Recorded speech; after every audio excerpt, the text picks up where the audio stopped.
Alright weirdos, welcome back to RetroSupply, where we shill brushes, crack jokes, and somehow teach you how to make dope art. Today we're tackling one of the most cursed yet beautiful art hacks out there, photobashing.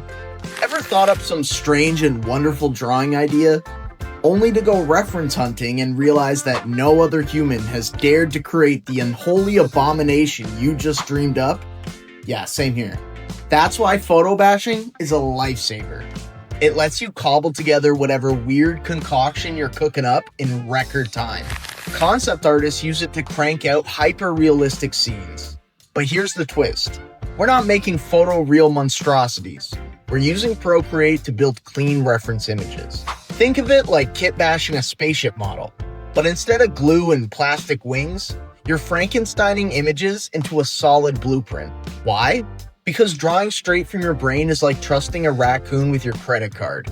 It's possible, but deeply unsafe. But today, I'm going to show you how to go from a blank page to finding assets, assembling them, and turning the whole mess into a finalized comic book-inspired image. Let's dive in. Step 1. Thumbnails.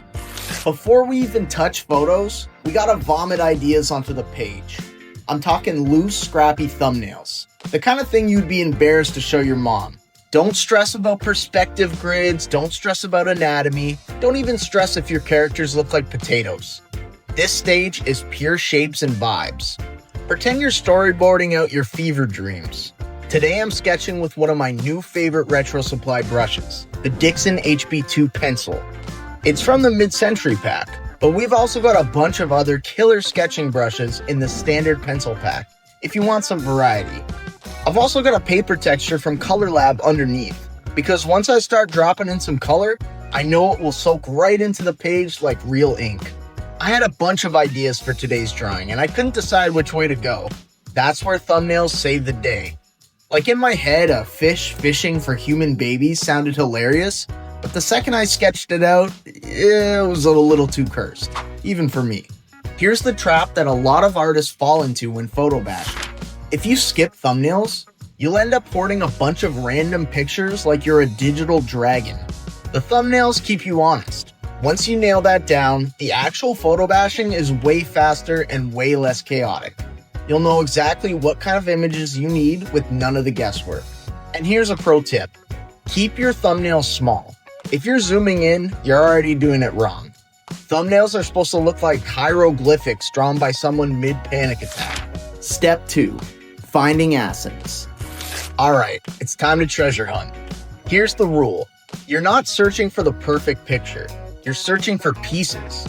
I usually start by scribbling a quick list of the assets I might need, and then I fire up my good buddy the internet, and I'm off to the races. Here's a quick ethics check. Don't just rip from random Pinterest boards like a gremlin. Stick to public domain, your own scans, or photos that you took. Stock image sites are fine too if you have the license. Here's some safe gold mines that won't get the FBI knocking down your door.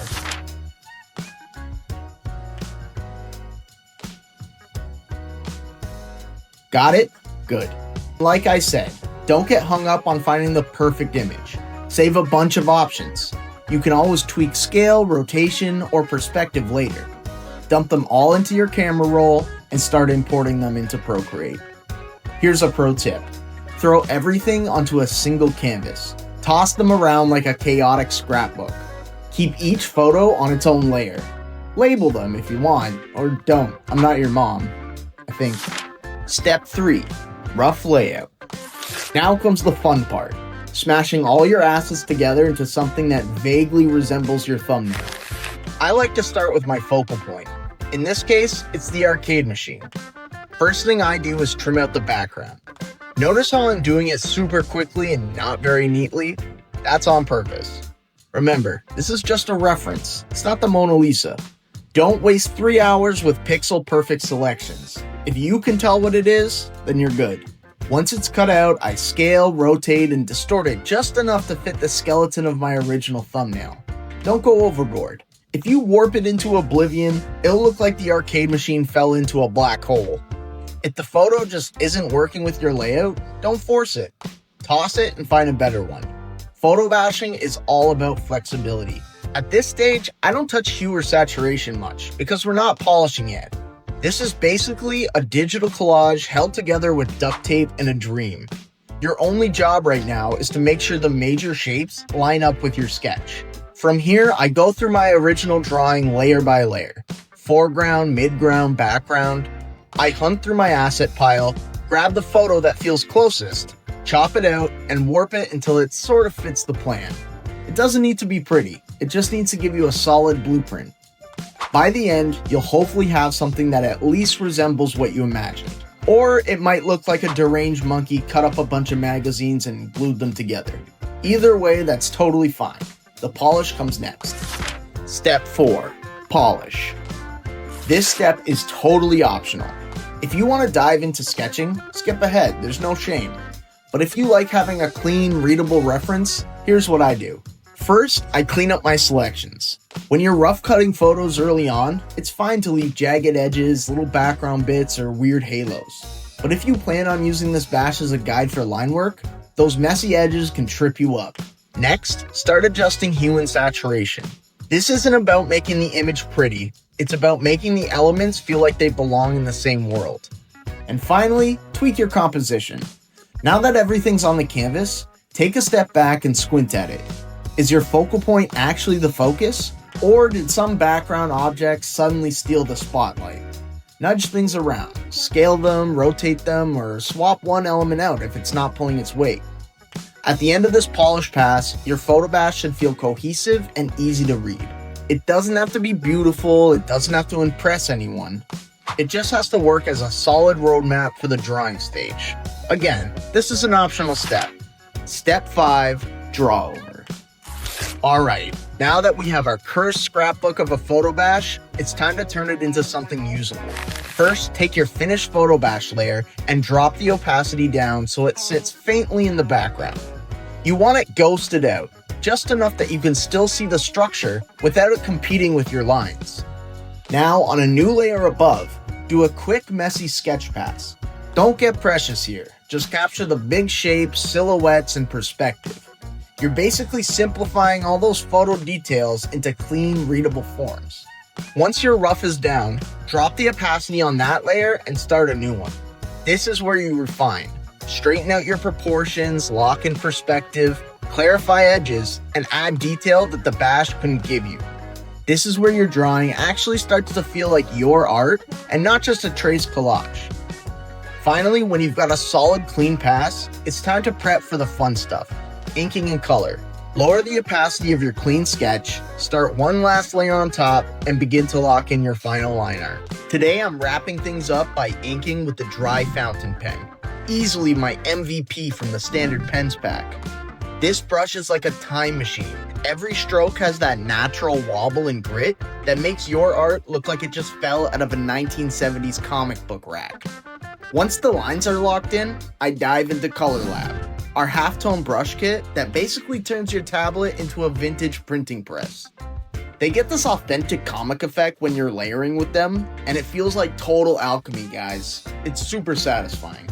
And remember, you're not copying the PHOTOBASH, you're using it as scaffolding. Once the scaffolding is gone, you're left with a drawing that's solid, accurate, and still feels like it came from your imagination. And there you have it, a usable PHOTOBASH. But we're not done yet. I'm gonna give this bad boy a few final tweaks and then move into inking and color.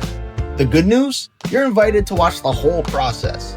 The bad news is you gotta sit through me begging you to appease the algorithm gods. So hit like, drop a comment, and subscribe if you want more vintage-fueled chaos. And of course, a quick shout out to RetroSupply.co. One site with all the retro brushes, textures, and tools that I use today. You go check it out while I roll the time lapse. Let's go.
And that's photobashing for retro reference in Procreate. We started with scribbles, scavenged some images, mashed them into a cursed scrapbook, and somehow ended up with a usable sketch. Now go do the usual YouTube things, like, subscribe, comment. It feeds me and the algorithm gods. And if you want your art to look like it time traveled from the 1970s, RetroSupply.co has literally every brush and texture you need. Alright, you goobers, go make some photobashes that would scare your grandma.